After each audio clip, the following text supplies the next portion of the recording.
if you look at trust on a spectrum of 100% trusting to 100% mistrusting, most of us, well, we have to be born totally trusting because we're totally dependent. So in your infancy stages and probably up to about the age of 10 or 12, you are pretty much blindly trusting people. You don't really have a choice because you're dependent on other people.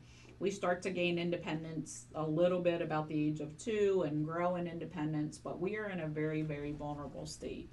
So we start out more in this blind trust kind of bucket. And then as people shatter our glass ball, we start to move more towards the middle. And then eventually we oftentimes will shift to mistrust.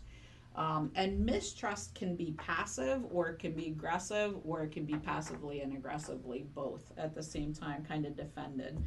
And sometimes as we start to do work to allow safe people back in, this pendulum swings back and forth in our lifetime.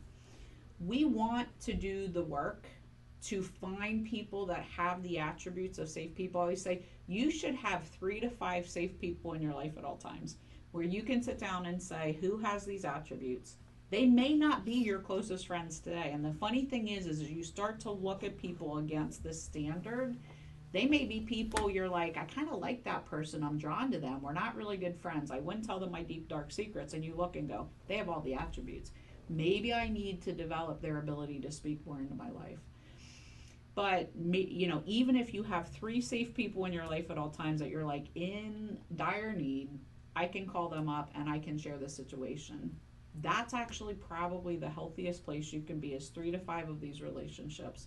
And again, once you start to identify what they look like and start to engage relationship, here's what happens in your brain around people can't be trusted. I mistrust people. They can't be trusted. As you start to engage your 3 to 5 safe people with situations and you slowly give them a little bit of things inside your gas ball, you actually will move your brain towards people can be trusted, not perfectly, but I think I can start to trust, which moves you back into a safe, perceptive trust perspective. And so most of us want to be in a place where safe people are only trustworthy about 70% of the time.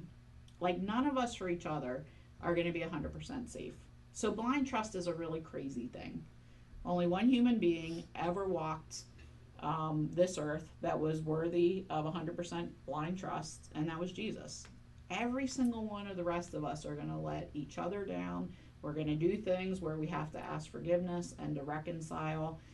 Some of it is my own perception and lens about you and not necessarily what you do about me or to me, but even in that lens, people do not appear safe 100% of the time. But we should be able to find people who have a commitment that when things go wrong, they're willing to discuss it, to ask for forgiveness and engage. And so that's the attributes of safe people, that we should be able to find people and live in a place where most of the time we are trusting perceptively and our pendulum is not swinging back to aggressively or passively defending mistrust.